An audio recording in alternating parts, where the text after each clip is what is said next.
Bukti cinta Haye untuk Indonesia. Sedihnya Shane dicoret Patrick Kluivert. Lutfala, ini akan sulit untuk Bahrain. Tom Haye sudah tidak sabar untuk kembali membela timnas Indonesia dalam lanjutan grup C babak ketiga kualifikasi Piala Dunia 2026. Tetap optimis laga melawan timnas Australia dan Bahrain, dia menyebut dua laga ini jadi pertandingan penting. Tak ayal, Tom Haye pun membidik kemenangan saat skuad Garuda melawan Australia dan Bahrain. Dengan begitu peluang timnas Indonesia lolos ke Piala Dunia 2026 makin terbuka lebar. Tom Haye sendiri sangat antusias menatap laga melawan Australia dan Bahrain. Pasalnya, dua laga ini cukup penting bagi timnas Indonesia untuk menjaga asa ke Piala Dunia 2026. Pertandingan kualifikasi Piala Dunia bulan Maret setelah NAC Breda, kebetulan itu pertandingan yang penting bagi saya akan bertanding lagi, kata Tom Haye dilansir dari Football International Kamis 6 Maret 2025. Semoga di dua laga tersebut bisa dapat satu atau dua hasil bagus, lalu kita bisa masuk fase akhir musim bersama klub, sambungnya. Di sisi lain, Tom Haye yang saat ini menjadi jenderal di lapangan tengah timnas Indonesia ternyata memang memiliki jiwa nasionalisme yang sudah tak bisa diragukan lagi. Meski besar dan lama di Belanda, saat ini Tom Haye terlihat belajar sangat serius untuk bisa berbicara bahasa Indonesia dengan baik. Terlihat dalam video yang beredar, Haye, panggilan akrabnya, sudah lebih banyak lagi kosakata yang ia pahami. Tak hanya terima kasih ataupun aku cinta Indonesia.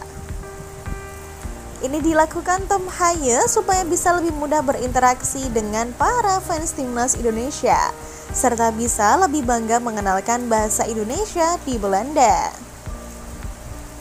Timnas Indonesia saat ini cukup menjadi sorotan karena dihuni oleh pemain-pemain keturunan Anyar. Selain itu, skuad Garuda juga dipoles oleh pelatih-pelatih beken seperti Kluivert, Danny Lanzat, Alec Plaster, dan Gerald Vandenberg. Tom Haye pun bangga karena bisa mewakili timnas Indonesia. Menurutnya, Indonesia merupakan negara yang hebat dan fanatik dengan sepak bola. Namun, karena ketatnya persaingan yang ada di timnas Indonesia, saat ini pastinya akan banyak pemain yang tersisih ketika Kluivert mencoba mencari skuad yang ideal. Kluivert sendiri tak ingin banyak menumpuk pemain dalam satu posisi, dan perebutan posisi paling menarik bisa dilihat pada sisi fullback kiri serta kanan. Pasalnya setelah resminya Dean James membela timnas Indonesia, saat ini di sisi kiri ada 4 pemain utama yang pastinya akan memusingkan Kluivert. Mereka ada Calvin Verdong, Pratama Arhan ataupun Shane Patinama. Namun seperti di laga Maret ini, Shane lah yang harus tersingkir dari pemanggilan yang dilakukan oleh Kluivert.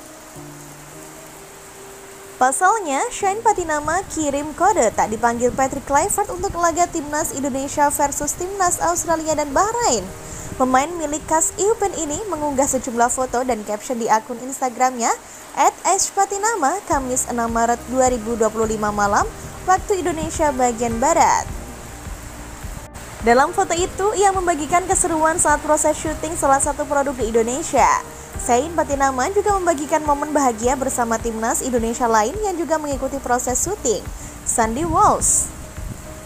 Ajaiban dari rasa syukur dapat mengubah persepsi Anda sedemikian rupa hingga mengubah dunia yang kamu lihat, tulis Shane Patinama di akun Instagramnya. Banyak netizen Indonesia menilai unggahan itu sebagai curhat Shane. Patinama tidak dipanggil Patrick Kluivert untuk laga melawan Australia dan Bahrain pada 20 serta 25 Maret 2025. Kondisi itu membuat sejumlah netizen Indonesia sedih. Masa enggak dipanggil sih? Padahal di foto jersey terbaru Shane paling menjual dengan lengan panjangnya, tulis akun @achmadinovom20 di unggahan akun Instagram Shane Patinama. Dan jika memang Shane tak dipanggil, pastinya akan ada kekecewaan tersendiri untuk fans timnas Indonesia. Sebab Shane adalah salah satu pemain yang menjadi pondasi di timnas Indonesia sebelum bisa sebesar sekarang. Dan kita beralih ke sektor supporter.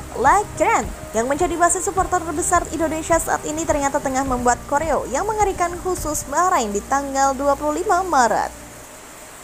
Namun alih-alih ingin memberikan kejutan kepada Bahrain, ternyata proses pembuatan koreo ini bocor di TikTok. Hal inilah yang akhirnya membuat para pemain Bahrain mengalami mental down. Tak main-main ketika Bahrain datang ke sini, perwakilan Keren mengungkapkan telah mempersiapkan 3 koreo khusus untuk sang tamu kesayangan.